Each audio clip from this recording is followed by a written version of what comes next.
Direktorat Jenderal Pemasyarakatan menegaskan gembok yang dipakai di lapas dan rutan punya spesifikasi khusus dengan standar keamanan tinggi.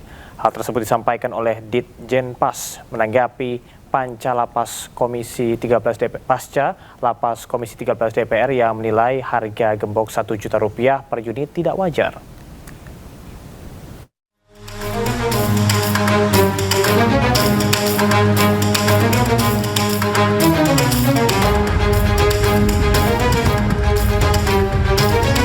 Direktorat Jenderal Pemasyarakatan tegaskan gembok yang digunakan di dalam lapas bukan merupakan gembok komersial biasa.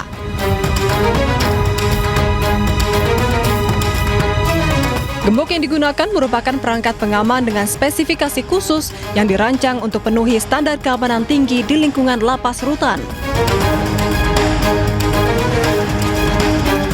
Menurut juru bicara Ditjenpas Rika Priyanti, setiap gembok wajib penuhi syarat ketat, mulai dari bahan logam berkekuatan tinggi, tahan karat, tak mudah rusak, hingga punya sistem anak kunci yang tidak mudah diduplikasi. Ia juga jelaskan seluruh proses pengadaan tahun anggaran 2024-2025 dilaksanakan melalui mekanisme e-purchasing pada katalog elektronik Lembaga Kebijakan Pengadaan Barang atau Jasa Pemerintah, sesuai Peraturan Presiden Nomor 16 Tahun 2018, sebagaimana diubah dengan Perpres Nomor 12 Tahun 2021, serta Peraturan LKPP yang berlaku. Sebelumnya, Panitia Kerja Lembaga Pemasyarakatan Komisi 13 DPR soroti pengadaan gembok di lingkungan Direktorat Jenderal Pemasyarakatan, Kementerian Imigrasi dan Pemasyarakatan yang nilainya mencapai sekitar Rp92,5 miliar dalam kurun 2 tahun. Anggota Komisi 13 DPR RI Pangeran Khairul Saleh meminta agar pengadaan gembok itu diaudit karena harga satuan gembok yang hampir Rp1 juta per unit dinilai tidak wajar.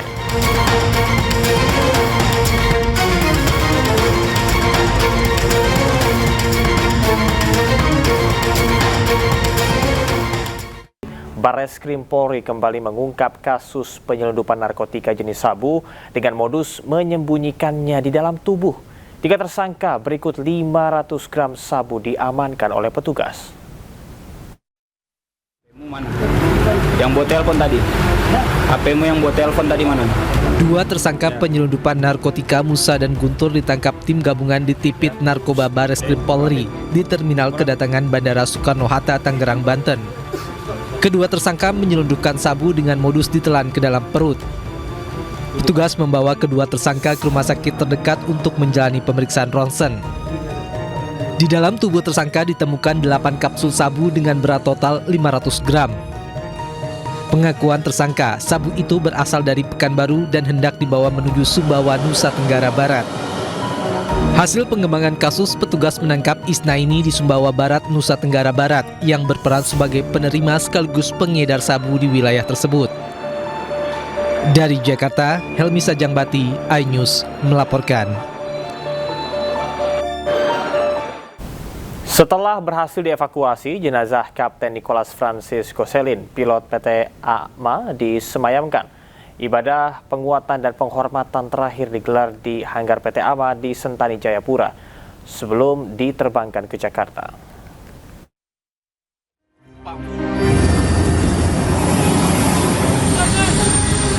Jenazah pilot pesawat PT AMA Nicholas Francis Gosselin yang menjadi korban penembakan di Bandara Ibn Haik, Kampung Balinggama, Distrik Sobaham, Kabupaten Yahukimo, Papua Pegunungan tiba di Jayapura Jumat sore.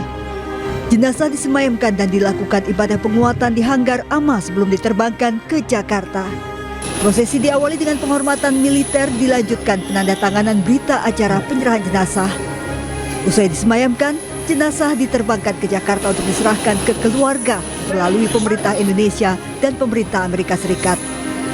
Direktur PT AMA memastikan tidak pernah mengangkut barang militer, bahkan saat evakuasi jenazah pilot, 1 ikat telur terlihat di lokasi. Di manifest tidak pernah kami membawa barang-barang militer. Itu sangat jelas seperti apa yang disampaikan oleh Pak Uskup. Karena sesuai dengan SOP AMA dan juga operation manual. Tidak sama sekali. Kami coba ada di sini untuk tetap melayani secara netralitas. Seperti apa yang disampaikan oleh Bapak Uskup. Tidak memihak kepada siapapun. Karena kami melayani sampai ke pelosok-pelosok yang pesawat-pesawat komersil lain tidak masuk ke tempat itu. Sementara itu hasil visum Kapten Nicholas ditemukan sejumlah luka tembak. Luka terbuka yang ditemukan pada pipi kiri dapat sesuai dengan luka tembak masuk tempel dengan posisi moncong senjata tegak lurus dengan permukaan kulit. Pangkogap Wilhan III juga menyampaikan apresiasi kepada seluruh pihak yang terlibat dalam pengamanan lokasi, evakuasi taktis, hingga proses penyerahan jenazah. Kita menyaksikan sendiri bahwa TPNPB OPM dengan secara keji membunuh masyarakat, bahkan pelayan masyarakat yang tidak bersalah, tidak berdosa. Dan kami mengutuk keras atas kejadian ini. Evakuasi jenazah Kapten Nicholas Francis Gosselin, pilot PT AMA, dilakukan Komando Operasi TNI HBMA dengan operasi khusus.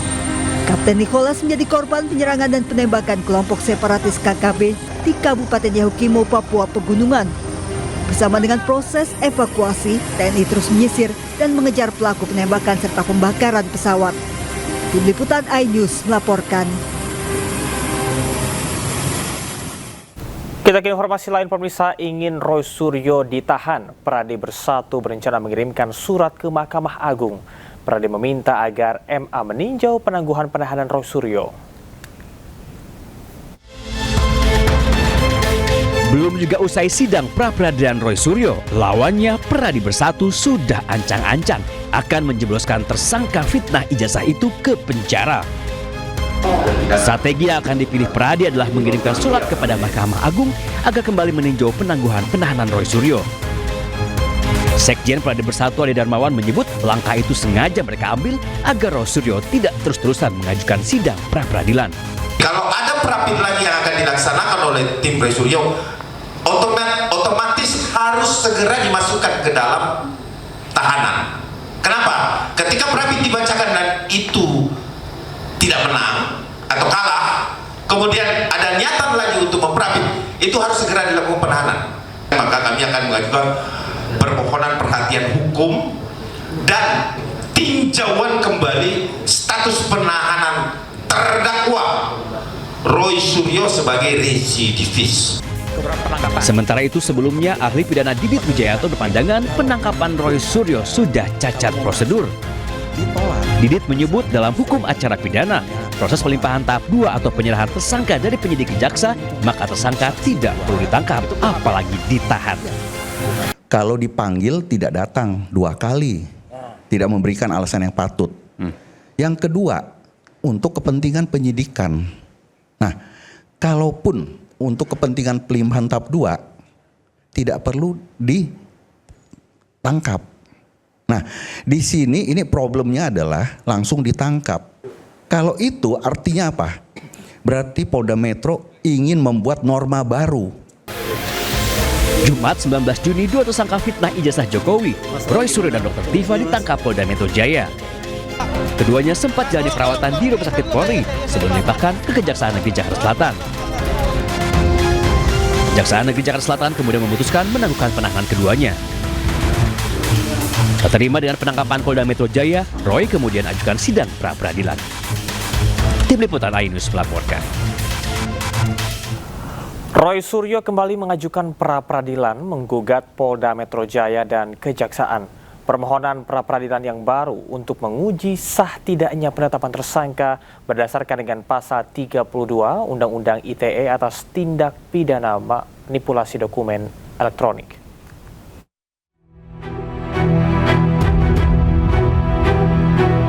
Pakar telematika Roy Suryo kembali mengajukan permohonan pra-peradilan dengan termohon Polda Metro Jaya dan Kejaksaan. Dan permohonan pra-peradilan nomor 99 dibuka dan dinyatakan terbuka untuk umum. Mohon hadir kuasa. Permohonan Roy Suryo diregistrasi di Pengadilan Negeri Jakarta Selatan. Ya, dari tadi sudah ada panggilan, tidak datang. Sidang perdana rencananya digelar Jumat 10 Juli. Pra-peradilan diajukan berdasarkan uraian peristiwa pidana yang tertera dalam surat dakwaan Dr. Tifauzia Tiasuma yang dibacakan jaksa di sidang PN Jakarta Timur Jumat kemarin. Roy mempertanyakan penetapan tersangkanya yang menggunakan pasal 32 Undang-Undang ITE. Kita sudah mendaftarkan kembali pra-peradilan yang kedua. Pra-peradilan yang kedua yang nanti akan mempertanyakan ya tentang bagaimana penetapan tersangka yang menggunakan Undang-Undang ITE. Karena kita tahu semua, Undang-Undang Informasi dan Transaksi Elektronik itu dibuat atas kebutuhan mendesak negara Republik Indonesia untuk persoalan ekonomi e-commerce waktu itu. Jadi singkatnya waktu itu kita tuh hampir di-ban oleh semua negara ya. Karena apa? Karena kita belum punya undang-undang tentang transaksi elektronik. Maka undang-undang itu digagas oleh dua kampus, yaitu kampus UI di Jakarta dan kampus ITB, kampus Unpad di Bandung ya. Jadi ada Cyber Law dan juga ada IETE, Informasi Elektronik dan Transaksi Elektronik. Kebetulan saya ada di dalam tim gabungan itu bersama Prof Henry Subianto ya, Prof Henry selaku staf ahli dari Menteri Kominfo waktu itu. Kominfonya masih bernama Komunikasi dan Informasi, masih zaman Pak Samsul Maruf. Itu tahun 2003. Jadi kita tahu persis ternyata undang-undang ini salah gunakan. Bahkan pasal 32 dan 35 itu cacat betul kalau itu digunakan untuk mentersangkakan saya dan juga Dr. Tifa. Kami kenapa mau mengajukan uji terhadap pasal 32? Karena kami berangkat daripada uraian peristiwa pidana yang ada dalam surat dakwaan Bu Tifa kemarin yang dibacakan oleh Jaksa Penuntut Umum pada Pengadilan Negeri Jakarta Timur itu ternyata tidak sesuai dengan yang selama ini diglorifikasikan oleh pendukung Pak Jokowi, para termul. Ya, ya Mas. Termasuk juga tim kuasa hukumnya Pak Jokowi. Ya. Jadi kami ingin melihat apa sih bukti yang dimiliki oleh mereka. Ya. Dan meskipun kami belum menerima surat dakwaan untuk Mas Roy, tapi berkaca dari surat dakwaan Bu Tifa yang kemarin sudah dibacakan dan terbuka kepada umum, kami menilai bahwa penggunaan pasal 32 Undang-Undang ITE dalam perkara pidana ini karena ancaman pidananya berat. Ya. Itu 8 tahun. Ya. Ternyata itu jauh sekali dari faktanya. Gugatan pra-peradilan sebelumnya terkait penangkapan dan penggeledahan putusannya akan disampaikan pada Selasa 7 Juli. Roy menilai penangkapan dan penggeledahan terhadapnya tidak sesuai prosedur. Sementara menanggapi gugatan terbaru, Polda Metro Jaya mengaku siap menghadapi gugatan pra-peradilan lainnya yang diajukan Roy Suryo. Dari Jakarta, tim liputan iNews melaporkan. Pemirsa, dalam pusaran kasus ijazah Menko Polhukam 2019-2024, Mahfud MD menyebut pengadilan harus membuktikan terlebih dahulu jika ijazah Jokowi asli. Jika tidak, maka baik kubu Roy CS dan kubu Jokowi tidak akan memperoleh keadilan.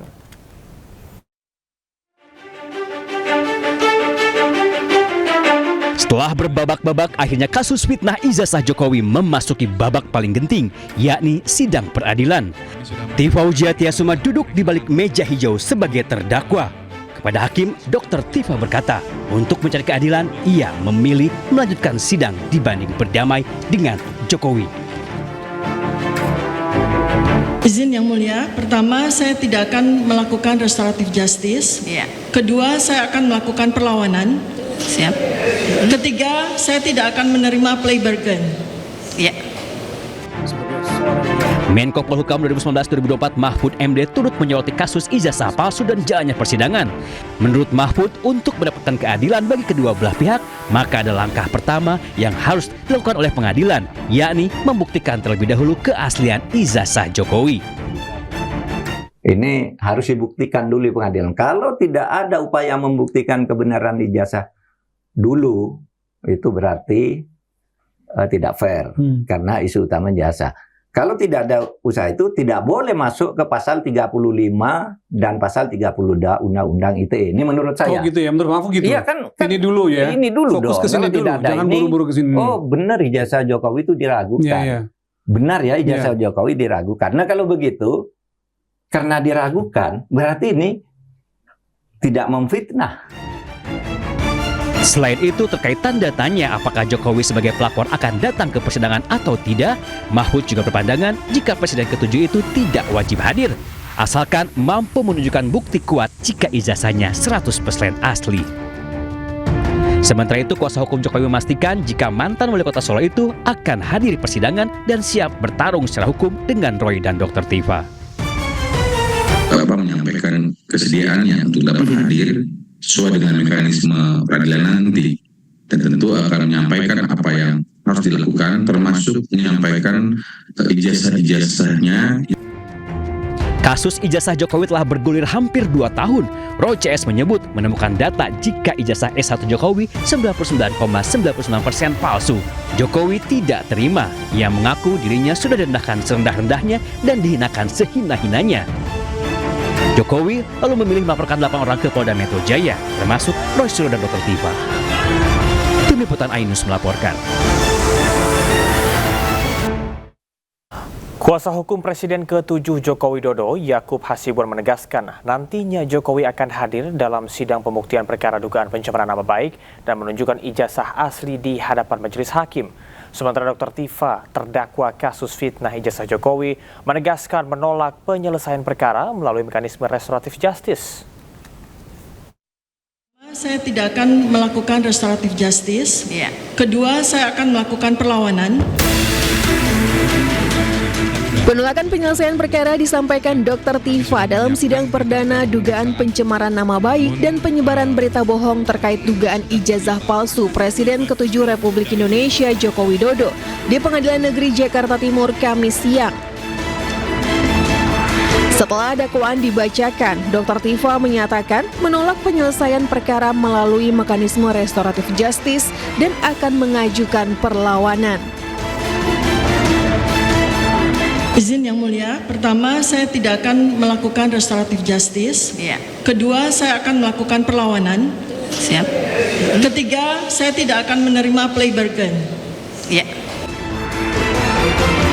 Sementara terkait kasus tersebut, kuasa hukum Presiden ke-7 Joko Widodo Yakub Hasibuan akan menunjukkan ijazah asli Jokowi sebagai bagian dari alat bukti dan akan dihadiri Jokowi sebagai bentuk penghormatan terhadap proses hukum yang sedang berjalan untuk memperkuat pembuktian di hadapan majelis hakim. Ya, nanti apakah Pak Jokowi akan hadir, Pak? Tadi diminta juga. Kemarin kami juga baru bertemu langsung dengan Pak Jokowi juga, dan beliau menyatakan siap untuk hadir, tentunya untuk merupakan penghormatan beliau dapat menunjukkan ijazahnya di forum yang sangat terhormat ini dan forum yang valid. Karena selama ini Pak Jokowi diminta diserang berbagai narasi-narasi oleh pihak-pihak yang tidak bertanggung jawab menurut kami untuk menunjukkan di forum-forum yang menurut kami juga tidak benar.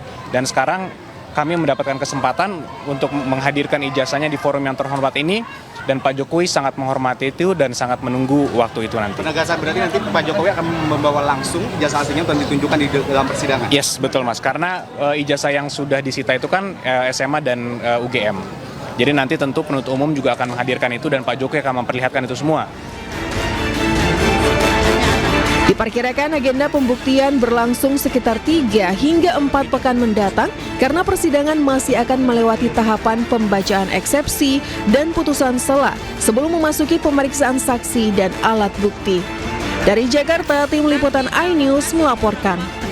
Gitu ya, sidang selesai ditutup.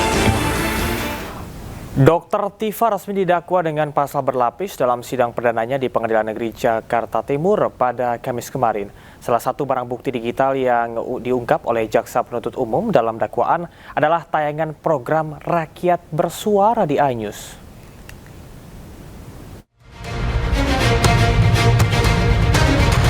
Sidang perdana Dr. Tifauziatia Suma atau Dr. Tifa dengan agenda pembacaan dakwaan dalam perkara dugaan pencemaran nama baik dan penyebaran berita bohong terkait dugaan ijazah palsu Presiden ke-7 Republik Indonesia Joko Widodo digelar di Pengadilan Negeri Jakarta Timur, Kamis siang. Dalam dakwaannya, Jaksa Penuntut Umum mengungkap sejumlah barang bukti digital yang diduga berkaitan dengan penyebaran informasi bohong mengenai keaslian ijazah Presiden ke-7 RI Jokowi. Barang bukti tersebut meliputi puluhan unggahan di media sosial X dan Facebook, serta tayangan program Rakyat Bersuara iNews TV yang ditayangkan pada tanggal 29 April 2025. Jaksa menyebut seluruh barang bukti digital telah dianalisis melalui berita acara pemeriksaan laboratoris kriminalistik barang bukti digital. Cek dan uji karbon akan dimintakan oleh Bareskrim. D. unggahan melalui media sosial YouTube pada akun @official_inews dengan judul full 3 pelapor ijazah Jokowi bersaksi, rakyat bersuara, tanggal 29 April 2025, di mana pembawa acaranya adalah saksi H. Aiman Adi Wicaksono, STMSI, maka Anda katakan 100 miliar % palsu. Terdakwa, kalau ini adalah ijazah apa ya? Ijazah kita nggak bisa sebut asli atau palsu ya. Kalau ini ijazah yang diklaim sebagai ijazah Joko Widodo yang menjadi presiden 2014 sampai 2024, maka ini palsu. Saksi Aiman, dari mana Anda bisa mengatakan palsu?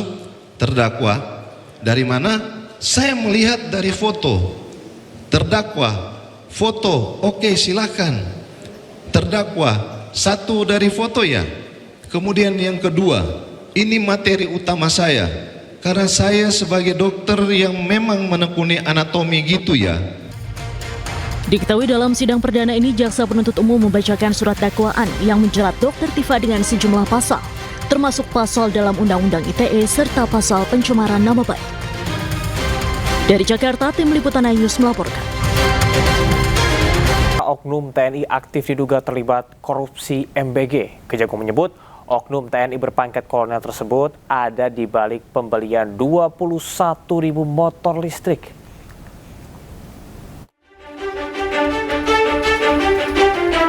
Setelah Kejagung menetapkan polisi aktif berpangkat Brigadir Jenderal Lalu Muhammad Iwan sebagai tersangka korupsi MBG, Korps Adiaksa menyebut ada dugaan keterlibatan oknum anggota TNI aktif dalam pusaran korupsi MBG.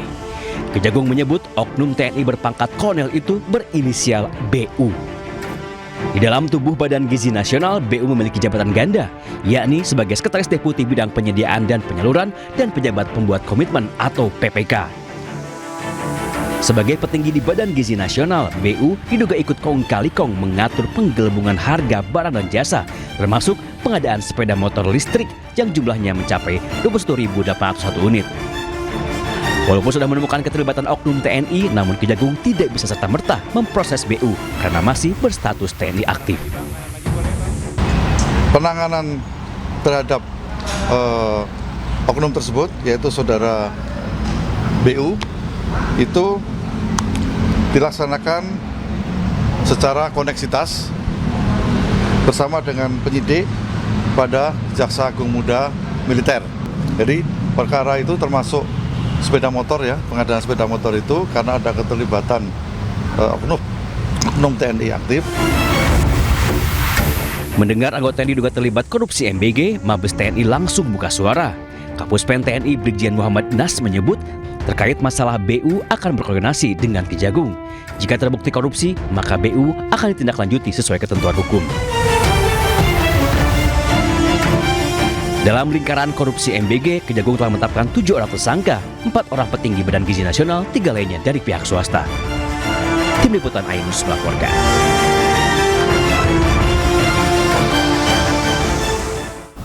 Sebelumnya 7 orang telah ditetapkan sebagai tersangka korupsi MBG. Yang terakhir adalah polisi aktif berpangkat Brigadir Jenderal. Koordinator Maki Boyamin Saiman menyebut tersangka korupsi MBG bisa terus bertambah.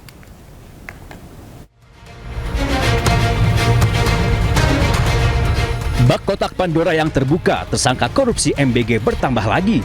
Kejaksaan Agung kali ini menetapkan Lalu Muhammad Iwan sebagai tersangka ke-7 dalam pusaran korupsi MBG. Kejagung menyebut Sekretaris Deputi Bidang Promosi dan Kerjasama Badan Gizi Nasional ini terlibat korupsi penjualan ompreng atau food tray. Modusnya, perwira polisi aktif berpangkat Brigadir Jenderal itu mencari calon mitra untuk mendirikan dapur MBG.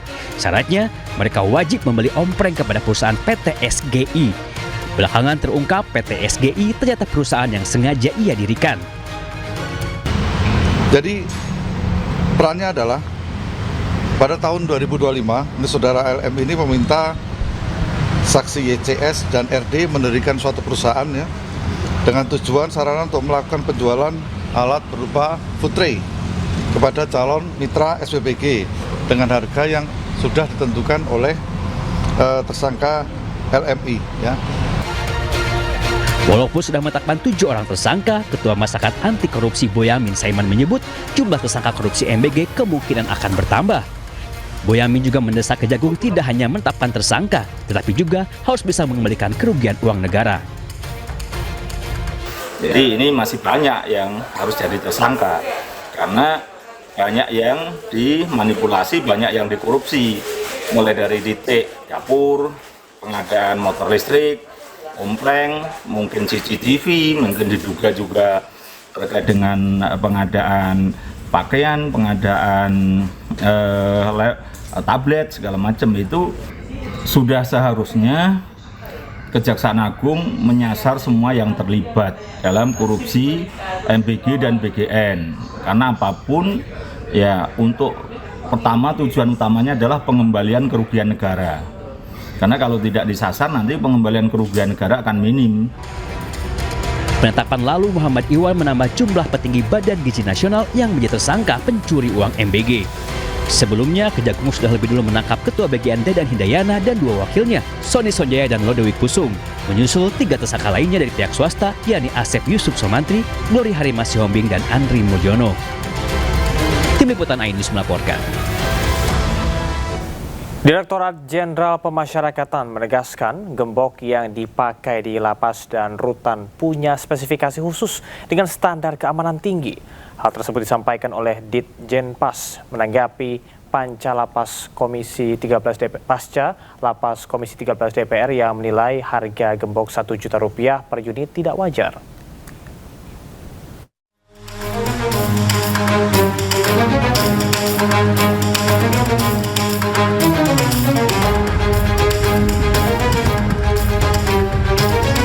Direktorat Jenderal Pemasyarakatan tegaskan gembok yang digunakan di dalam lapas bukan merupakan gembok komersial biasa.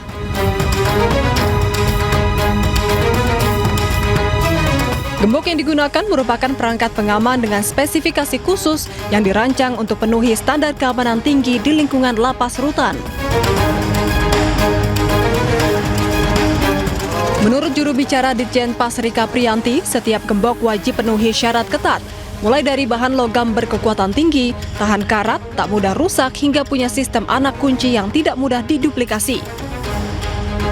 Ia juga jelaskan seluruh proses pengadaan tahun anggaran 2024-2025 dilaksanakan melalui mekanisme e-purchasing pada katalog elektronik Lembaga Kebijakan Pengadaan Barang atau Jasa Pemerintah, sesuai Peraturan Presiden Nomor 16 Tahun 2018 sebagaimana diubah dengan Perpres Nomor 12 Tahun 2021 serta Peraturan LKPP yang berlaku. Sebelumnya, Panitia Kerja Lembaga Pemasyarakatan Komisi 13 DPR soroti pengadaan gembok di lingkungan Direktorat Jenderal Pemasyarakatan, Kementerian Imigrasi dan Pemasyarakatan yang nilainya mencapai sekitar Rp92,5 miliar dalam kurun 2 tahun. Anggota Komisi 13 DPR RI Pangeran Khairul Saleh meminta agar pengadaan gembok itu diaudit karena harga satuan gembok yang hampir Rp1 juta per unit dinilai tidak wajar.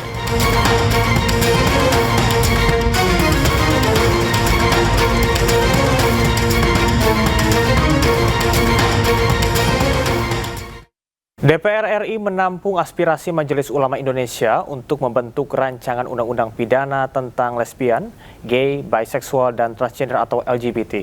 Sementara itu, wacana pemberantasan LGBT menuai beragam tanggapan dari masyarakat.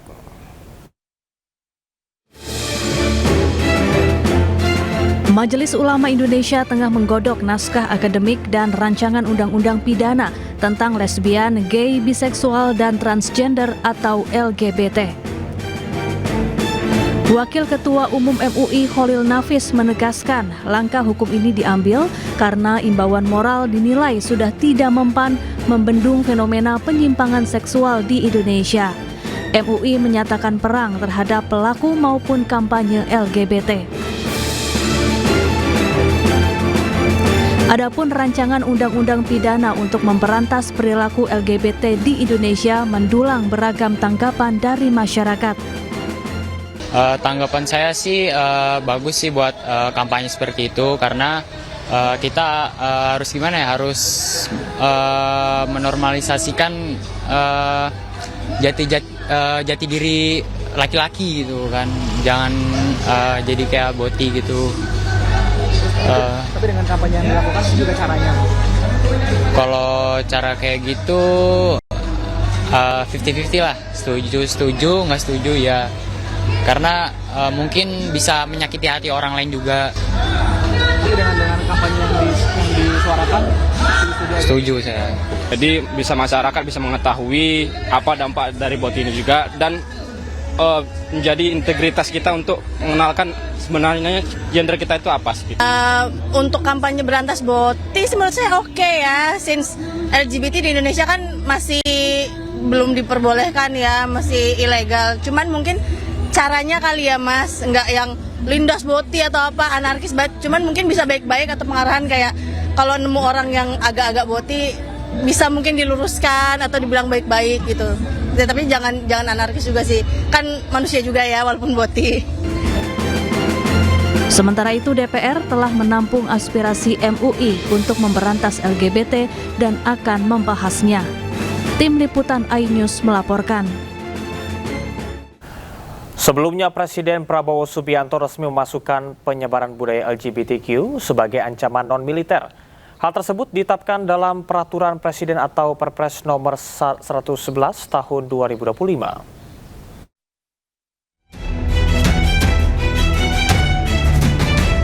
Pemerintahan Presiden Prabowo Subianto telah menetapkan penyebaran budaya LGBTQ sebagai salah satu ancaman non-militer terhadap kedaulatan dan keselamatan bangsa. Hal ini tertuang dalam Peraturan Presiden nomor 111 tahun 2025 yang menjadi landasan bagi kebijakan umum pertahanan nasional periode 2025-2029. Penyebaran budaya LGBTQ atau lesbian, gay, bisexual, transgender, dan queer diklasifikasikan ke dalam ancaman non-militer berdimensi sosial, budaya, dan ideologi. Pada bagian ancaman non-militer, penyebaran budaya LGBTQ masuk dalam satu klasifikasi bersama radikalisme, terorisme, judi daring, pinjaman online ilegal, hingga penyalahgunaan narkoba. Peraturan Presiden tersebut telah resmi ditetapkan pada 25 Oktober 2025 lalu. Kebijakan ini menegaskan bahwa pertahanan negara tidak hanya menghadapi ancaman bersenjata, tetapi juga ancaman terhadap ideologi nilai dan ketahanan sosial bangsa.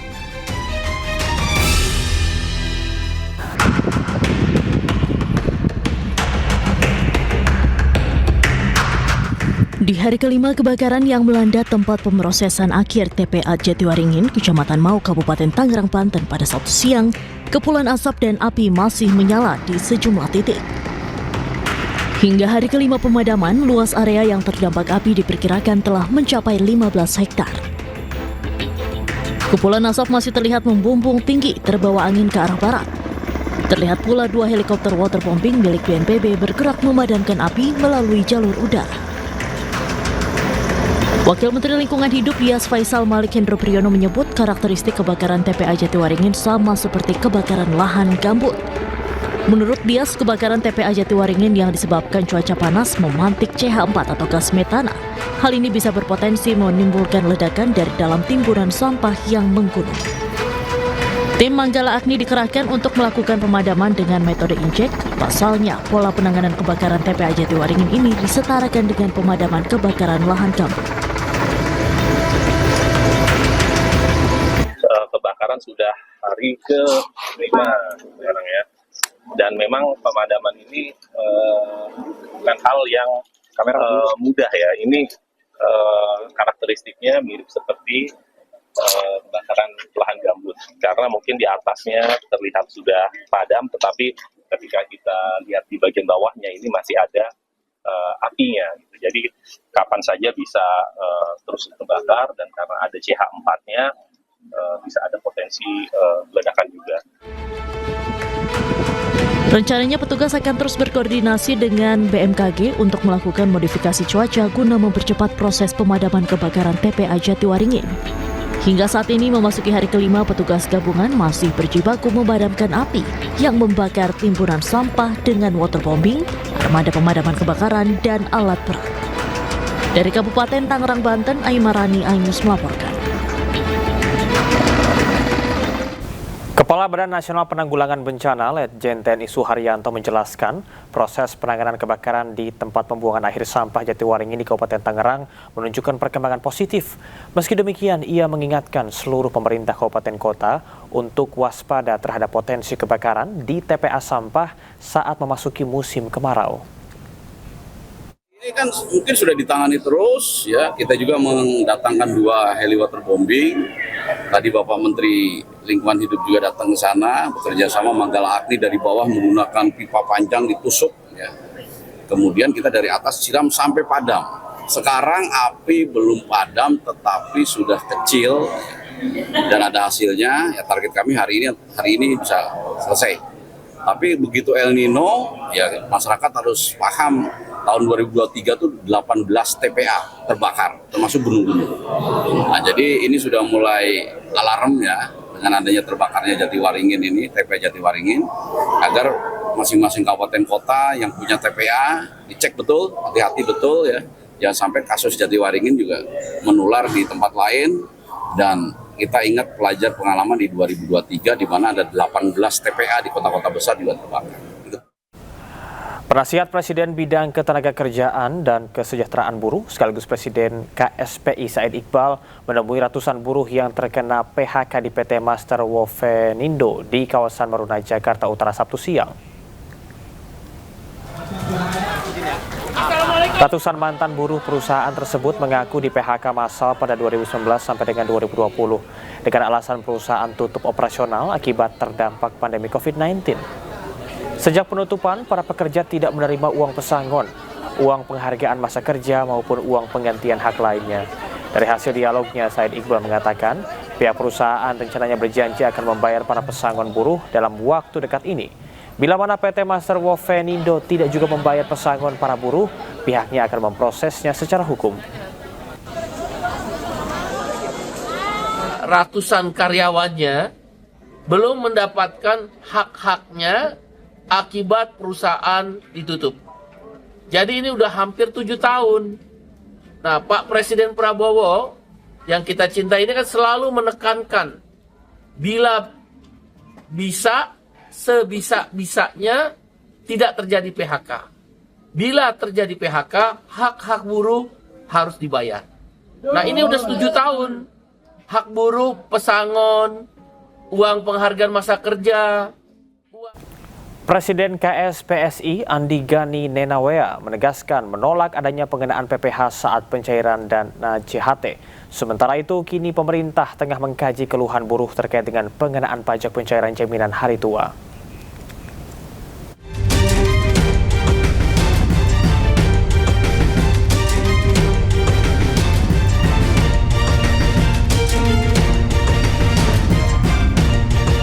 Presiden Konfederasi Serikat Pekerja Seluruh Indonesia atau KSPSI Andi Gani Nenawea menyatakan koalisi besar buruh secara tegas menolak pajak atas pencairan jaminan hari tua atau JHT BPJS Ketenagakerjaan.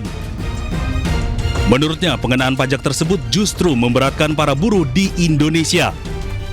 Sebab para buruh telah banyak dikenakan pajak. JHT kita akan bertemu dengan Pak Purbaya dalam waktu segera, karena itu memberatkan. Itu kan iuran tabungan buruh. Kita sudah kena PPh final 21 dengan sangat besar, lalu kena lagi 5%. Termasuk pajak THR. Termasuk pajak THR, pajak pesangon. Ini kan luar biasa. Nah, jadi koalisi besar sikapnya jelas, kami menolak pajak JHT. Jelas. Sementara itu, Menteri Keuangan RI Purbaya Yudisadewa tegaskan pemerintah tengah mengkaji seluruh buruh terkait pengenaan pajak pencairan jaminan hari tua. Menurut Purbaya, Kemenkyu masih pelajari dan pertimbangkan masukan yang disampaikan sebelum memutuskan apakah ketentuan tarif pajak perlu disesuaikan dan tetap berkeadilan. Jadi kita lihat dulu keadaan lagi diaseskan, katanya Pak Dirjen mau ketemu buruh juga, kita lihat ya ini hasilnya seperti apa. Berarti maksudnya ada bahasan juga Pak dari Kemenkyu Pak? Akan dibahas. Selama itu jas itu adil, dalam hal ini jas kan adil. Bisa bahasa kita dulu, bahasa indeks ekonomi. Dalam hal ini indeks ekonominya jas, kita akan ambil langkah yang diperlukan sesuai dengan asesmen nanti. Tapi kalau hanya kita belain yang ternyata yang itu pensiunnya gede-gede banget, 1 miliar, 2 miliar, ya nggak usah. Tapi saya akan lihat dulu ya. Sebelumnya, pemerintah menerapkan pajak final sebesar 5% terhadap saldo JHT yang melebihi 50 juta rupiah, serta tarif progresif tertentu untuk pencairan lanjutan sesuai ketentuan perpajakan yang berlaku. Pemirsa, viral di media sosial lokasi koperasi Desa Merah Putih yang jauh dari pemukiman warga. Menteri Koperasi Ferry Juliantono angkat suara dan menurutnya jumlah kopdes yang terpencil sangat kecil. Banyak beredar di media sosial lokasi koperasi Desa Merah Putih tak ideal atau jauh dari pemukiman warga. Menteri Koperasi Ferry Juliantono mengatakan lokasi pembangunan kopdes tersebut tidak asal pilih, melainkan sudah melalui kesepakatan dengan masyarakat setempat. Ferry juga menjamin dari 30.000 kopdes Merah Putih di seluruh Indonesia, hanya 10 kopdes saja yang lokasinya dinilai tidak ideal. Selain itu, Kementerian Koperasi memastikan 23.000 kopdes kini tengah dalam pembangunan akan rampung Agustus mendatang. Ini jumlahnya saya sudah hitung. Coba bisa disebutin nggak? Kurang dari 10 dari yang sering kita baca di sosial media. Dari 30.000 yang bulan Agustus pembangunan fisik gudang gede dan alat kelengkapannya sudah dibangun. 10 yang dalam kondisi yang tidak ideal, menurut saya tidak bisa dikatakan itu kan sedikit persentasenya, dan tentu nanti kita akan lakukan proses verifikasi validasi, dan tetapi penentuan lokasi itu sudah dimusyawarahkan oleh masyarakat desa dan kepala desa. Menteri Keuangan Republik Indonesia Purbaya Yudisadewa mengatakan bahwa Bali menjadi kandidat terkuat lokasi pembangunan International Financial Center atau Pusat Financial International Indonesia. Sementara itu, Purbaya pun menegaskan Ibu Kota Nusantara atau IKN di Kalimantan Timur belum masuk dalam rencana pembangunan PFII. Ya, ada alternatif ya, mungkin beberapa Bali, tapi mungkin ada beberapa titik dulu. Tapi yang jelas kita akan cari tempat yang paling comfortable untuk international investor. Tapi di Pulau Jawa ada Pak untuk pengembangan PFI-nya Pak? Sampai sekarang saya belum tahu. Salah satunya di Nusantara Pak, itu kan sempat ada wacana juga di IKN Pak. Mungkin enggak terlalu sepi di sana. Menteri Koordinator Bidang Infrastruktur dan Pembangunan Kewilayahan Agus Harimurti Yudhoyono meninjau langsung progres pembangunan Sekolah Rakyat Terintegrasi 2 di Kota Medan. Kawasan pendidikan dirancang mengintegrasikan jenjang SD, SMP hingga SMA dalam satu kompleks dengan kapasitas sekitar 1.080 siswa.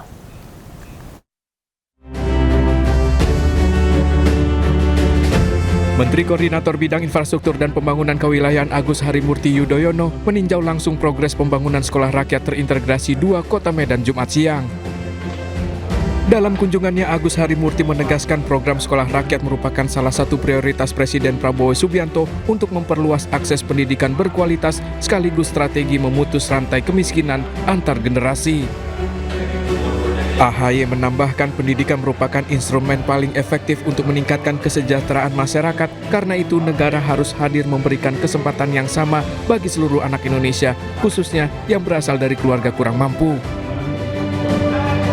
Dalam kesempatan tersebut, AHY juga menyampaikan apresiasi kepada pemerintah Kota Medan, Kementerian Sosial, Kementerian Pekerjaan Umum, serta seluruh pihak yang terlibat sejak tahap perencanaan hingga pembangunan fisik sekolah. Salah satu upaya serius pemerintah, dan ini adalah program prioritas Bapak Presiden Prabowo Subianto yang menugaskan Kementerian Sosial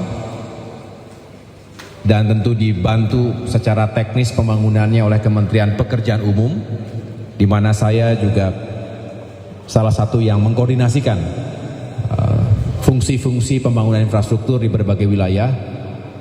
Kita ingin melakukan intersepsi terhadap upaya memutus rantai kemiskinan melalui pendidikan.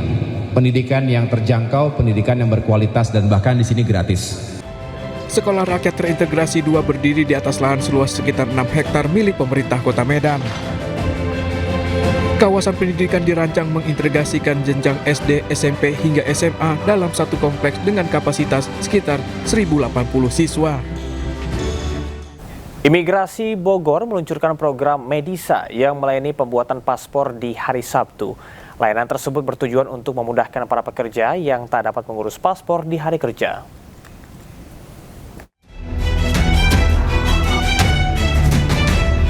Kantor Imigrasi Kelas 1 Non-TPI Bogor membuka layanan pengurusan paspor akhir pekan melalui program Medisa. Layanan ini bertujuan untuk mempermudah bagi masyarakat yang tidak dapat mengurus paspor pada hari kerja. Sementara layanan pembuatan paspor tersebut dibatasi dengan kuota maksimal sebanyak 50 pemohon per hari. Ya, sebenarnya sasarannya itu untuk memudahkan para pekerja atau juga kadang kan juga anak-anak udah mulai bikin paspor tapi mulai sekolah kan gitu. Jadi untuk yang berhalangan di hari kerja lah kita memberikan kemudahan di weekend ini. Pemohon paspor merasa terbantu dengan adanya layanan ini karena keterbatasan waktu di hari kerja. Mereka juga berharap agar imigrasi dapat menambah kuota bagi pemohon. Membantu sih, apalagi kan kebetulan kemarin ada rencana umroh yang mendadak. Kebetulan ada jadwal hari Sabtu, jadi sangat membantu sekali. Jadi nggak usah motong cuti juga ya.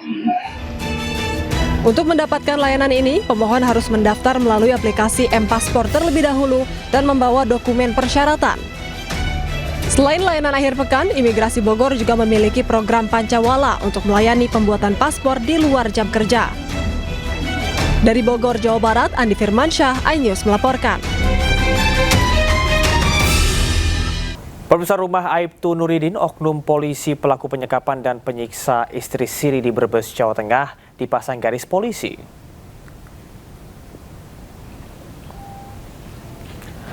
Inilah rumah Aibtu N, mantan Kanit Reskrim Polsek Tegal Selatan, Polres Tegal Kota di Desa Kalipucang, Kecamatan Jati Barang, Kabupaten Brebes, Jawa Tengah, Sabtu sore. Menurut warga, polisi telah memasang garis polisi sejak Jumat sore. Warga juga mengakui Aibtu N ditangkap tim gabungan Polda Jawa Tengah dan Polres Brebes menggunakan 3 mobil pada Kamis malam di rumah tersebut. Warga menambahkan Aibtu N menempati rumah yang dibangunnya sejak tahun 2017 lalu, tetapi tidak mengetahui istri siri Aibtu N tinggal di sana karena rumah selalu dalam keadaan tertutup. Aibtu N diduga menyiram istri sirinya dengan air keras hingga mengalami luka bahkan 40%. Menempati rumah tahun berapa? Tahun 2017. Tapi tetangga nggak pernah dengerin ya suara seksual atau keributan? Enggak, waktu dulu kan orangnya masih benar sih, masih bisa sawangan sama teman-teman tetangga. Masih bergaul gitu ya? Berarti lama sudah nggak bergaul, kira-kira berapa tahun Pak? Ya sekitar 3 tahun. Tahun 2000-an. Ya jarang bergaul. Tapi warga sempat dengar kabar-kabar itu Pak? Enggak. Yang penyiksaan itu? Enggak sama sekali dengar? Enggak sama sekali. Tapi ini rumah aslinya Pak? Iya, ini rumahnya asli. Makanya kemarin-kemarinnya kaget saya, ada orang begitu, kaget. Tinggalnya sama siapa di sini Pak? Sendiri. Pengacara korban penganiayaan dan juga tim Hotman 911, Raden Reza Pramadia, mengatakan korban diajak menikah siri oleh pelaku. Selain itu, korban juga mengalami penyiksaan, intimidasi, dan seks menyimpang hingga aborsi. Diajak untuk menikah siri karena anggapan korban pelaku belum punya istri, ya, dan juga mungkin di bawah pengaruh narkotika tersebut, korban menerima untuk dinikahkan, yang disaksikan oleh ibunya datang dipanggil. Nah setelah itu mulai terjadi intimidasi, penyiksaan, dan juga sangat banyak ancaman, perilaku seks menyimpang, terus juga ada aborsi juga. Jadi sangat banyak sekali sih Mas sebetulnya. Sadis, penyiksaan dan perilaku seksual menyimpang yang dialami korban ternyata disaksikan anak korban yang masih balita. Sementara ibu korban baru mengetahui status dan profesi terduga pelaku setelah nikah siri.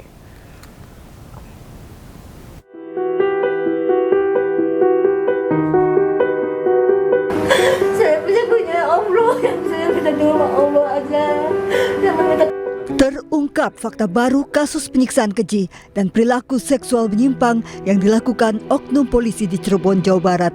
Ternyata pelaku yang merupakan anggota Polres Tegal Kota menyiksa dan melakukan perilaku seksual menyimpang ke istri sirinya disaksikan anak korban yang masih balita. Akibat penyiksaan, korban menderita luka bakar 47% karena disiram air keras. Pelaku juga diduga cekoki korban dengan narkoba sejak awal mengenal pelaku dari temannya. Tak punya hati, Aibtu N bahkan mengancam korban akan menyebarkan video asusilanya. Awal bulan aku dikenalin oleh teman sama beliau. Di awal pertama kenal juga udah dicekokin narkotika. Tahun misalnya? Apa? Tahun berapa ya? Itu tahun pertengahan 2023. Bunuh atau seperti apa? Enggak, kalau dibunuh enggak, lebih ke penyiksaan, pemukulan, terus juga akan disebari video asusila kayak gitu, terus juga kayak penyimpangan seks kayak gitu. 2,5 tahun disekap dan dianiaya, kini korban menuntut keadilan. Meski pelaku sudah dalam penahanan khusus, korban minta Aibtu N dihukum seberat-beratnya. Dari Cirebon, Jawa Barat, Mahardika, iNews melaporkan. Polisi memeriksa Christoforus Evi, Ketua DPRD Timur Tengah Utara, selama 2 jam terkait dengan kasus dugaan intimidasi Dr. Ica. Christoforus memberikan keterangan seputar pesan yang disampaikan Dr. Ica.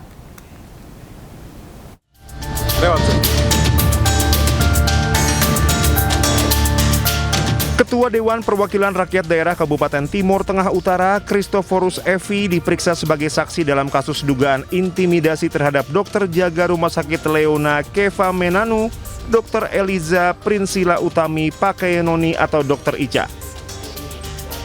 Satreskrim Polres Timur Tengah Utara menilai Christoforus memenuhi syarat sebagai saksi karena menerima informasi langsung dari Dr. Ica terkait insiden yang dialami almarhumah. Christoforus yang diperiksa selama 2 jam memberikan keterangan seputar pesan yang disampaikan Dr. Ica di Rumah Sakit Leona Keva Menanu.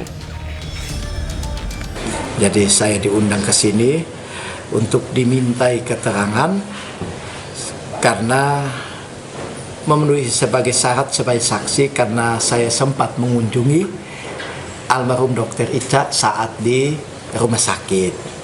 Jadi yang disampaikan oleh almarhum Dr. Ica kepada saya bahwa dia sampai jatuh sakit, drop karena akibat tekanan intimidasi oleh teman-teman DPRD dengan nada tinggi. Jadi oleh Dr. Ica juga menyampaikan kepada saya bahwa Bapak tahu nggak akibat ulah teman Bapak-Bapak saya melakukan percobaan bunuh diri sebanyak 3 kali. Dia tidak nikah, Mam.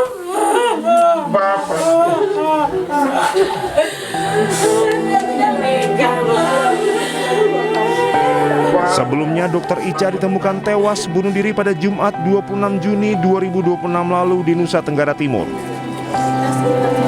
Kasus ini menyita perhatian publik karena 3 anggota DPRD Kabupaten Timur Tengah Utara diduga terlibat mengintimidasi korban. Dr. Ica mengalami tekanan psikologis yang berat karena merasa terintimidasi, tertekan secara verbal, dan merasa profesionalitas serta kehormatannya sebagai tenaga kesehatan direndahkan di hadapan rekan kerja, pasien lain, maupun masyarakat di lokasi kejadian. Aparat kepolisian kini tengah mendalami apakah ada unsur pidana dalam kasus meninggalnya Dr. Ica. Dari Timur Tengah Utara, Nusa Tenggara Timur, Sefnat Besi, iNews melaporkan. Kita beralih ke informasi internasional. Pemirsa, Angkatan Udara Zionis Israel menghancurkan 10 infrastruktur pejuang Hizbullah di Binjbel, Lebanon Selatan.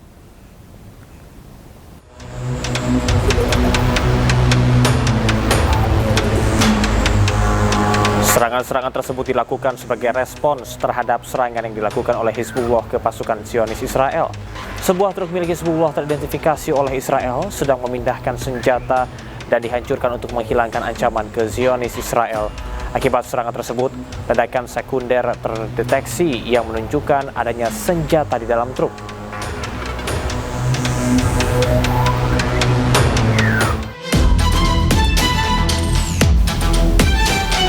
Sementara Sementara itu, Angkatan Udara Zionis Israel juga membunuh pejuang Hizbullah di Lebanon Selatan. Pada pantauan udara, pejuang Hizbullah terlihat pada malam hari keluar dari lorong bawah tanah di Pegunungan Ali Tahir. Pejuang Hizbullah merupakan ancaman yang nyata untuk pasukan Zionis Israel.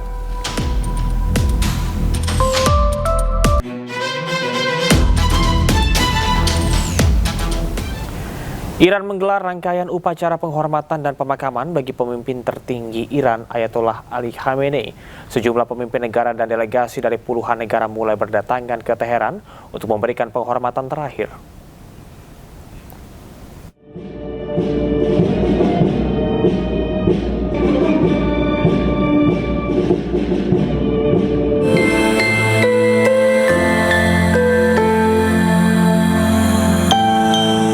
Para pemimpin agama dan delegasi dari Asia, Eropa, dan Timur Tengah mulai berdatangan ke Teheran untuk memberikan penghormatan terakhir kepada pemimpin tertinggi Iran, Ayatollah Ali Khamenei.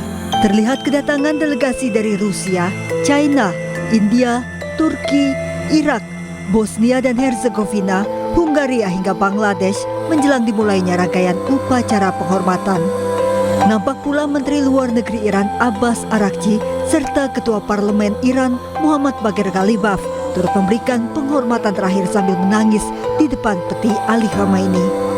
Iran menyebut lebih dari 90 negara mengirimkan delegasi resmi dan tokoh agama untuk menghadiri prosesi tersebut, termasuk Perdana Menteri Pakistan Shehbaz Sharif, Presiden Irak Nizar Amidi, serta perwakilan senior dari Rusia, China, India, Oman, dan Arab Saudi. Pemerintah Iran menjadwalkan prosesi penghormatan dimulai pada 4 Juli di Masjid Imam Khomeini, Teheran.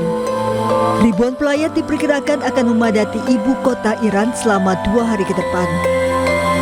Pemerintah Iran juga telah menyiapkan sejumlah lokasi penampungan mulai dari masjid, stadion, taman, hingga kamp sementara untuk menampung pelayat yang datang dari berbagai wilayah. Prosesi pemakaman umum dijadwalkan pada tanggal 6 Juli, setelah itu upacara akan berpindah ke kota Qom pada tanggal 7 Juli. Prosesi pemakaman dijadwalkan akan diakhiri dengan penguburan Khamenei di makam Imam Reza di Mashhad pada tanggal 9 Juli.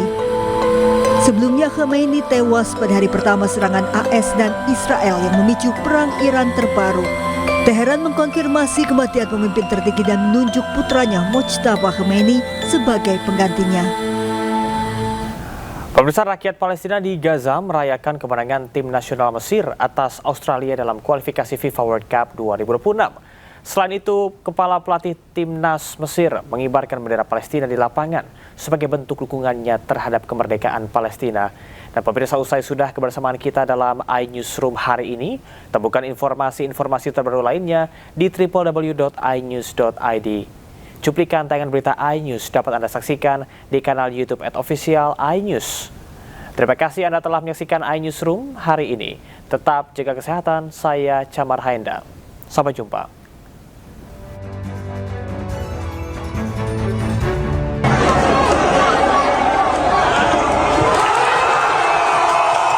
Rakyat Palestina di Gaza merayakan kemenangan tim nasional Mesir atas Australia dalam kualifikasi FIFA World Cup 2026. Sorak-sorak warga Palestina turun ke jalan untuk merayakan kemenangan tim nasional Mesir.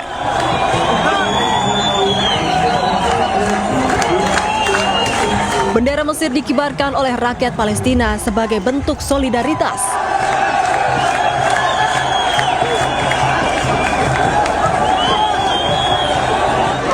Mesir berhasil lolos ke babak 16 besar usai menyingkirkan Australia melalui adu penalti.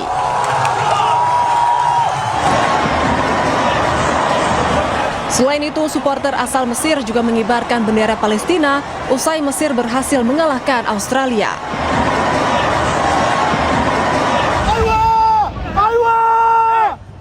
Tak hanya supporter Mesir, kepala pelatih tim nasional Mesir juga terlihat mengibarkan bendera Palestina di lapangan sebagai bentuk dukungannya terhadap kemerdekaan Palestina.